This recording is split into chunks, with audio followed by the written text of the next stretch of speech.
তাই আমাদের রমজান মাসকে উপলক্ষ করে আমাদেরকে পাক্কা নিয়ত করতে হবে। আল্লাহ নবী হাদিসের মধ্যে বলেছেন, ক্বালান নবী সাল্লাল্লাহু আলাইহি সাল্লাম, ইন্নামাল আমালু বিন্নিয়াত, सारे आमल नियत से है, अस्सी नियत से अस्सी हो और बुरी नियत से बुरी हो जाता है। আল্লাহ নবী বলছেন যে যে ব্যক্তি ইন্নামাল আমাল বিন্নিয়াত, সমস্ত কাজ, সারে আমল নিয়ত সে হয়, সমস্ত কাজ নিয়তের উপর নির্ভর করে। আপনি একটি নিয়ত করলেন, আপনি ভালো কাজে নিয়ত করলেন, আপনার কাজটা নিয়তের উপর নির্ভর করবে। আর আপনি খারাপ কাজে নিয়ত করলেন, আপনার কাজটি খারাপ কাজই হবে। তাহলে আপনি প্রতিটা কাজ করেন না কেন, আপনি যে কোনো কাজ করেন না কেন, আপনার নিয়তের উপর নির্ভরশীল। তাই আপনাকে ভালো কাজে নিয়ত করতে হবে।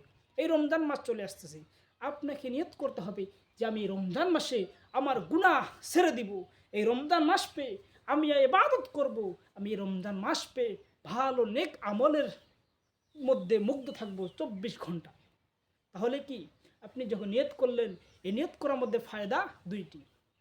কোনো বান্দা যদি ভালো কাজে নিয়ত করে, বান্দা যখন ভালো কাজটা নিয়ত করবে, করার সঙ্গে সঙ্গে তার আমল নামায় সওয়াব লিপিবদ্ধ করা হয়। সুবহানাল্লাহ। যখন বান্দাটা আবার ওই ভালো কাজটি করলো, অলরেডি করে ফেললো, তখন তার আমল নামায় আবার সওয়াব লেখা হয়। সুবহানাল্লাহ। আর যারা খারাপ কাজে নিয়ত করে, যারা বুড়ি কাজে নিয়ত করে, তাদের মধ্যেও শয়তান যখন তার গুনাহ শয়তান যখন ধোঁকা দেয়, সে তখন গুনাহের কাজে নিয়ত করে ফেলে, তখন ফেরেশতারা তার গুনাহকে লিখতে চায়। আল্লাহ তাআলা ডাক দিয়ে বলো, ফেরেশতা তুমি লিখিও না, লিখিও না। আহা, আল্লাহ বলছে, ও বান্দা তুমি এখনো গুনাহ করেনি, আমার বান্দা তো এখনো গুনাহ করেনি, ও ফেরেশতা তুমি এখনই গুনাহ লিখিও না।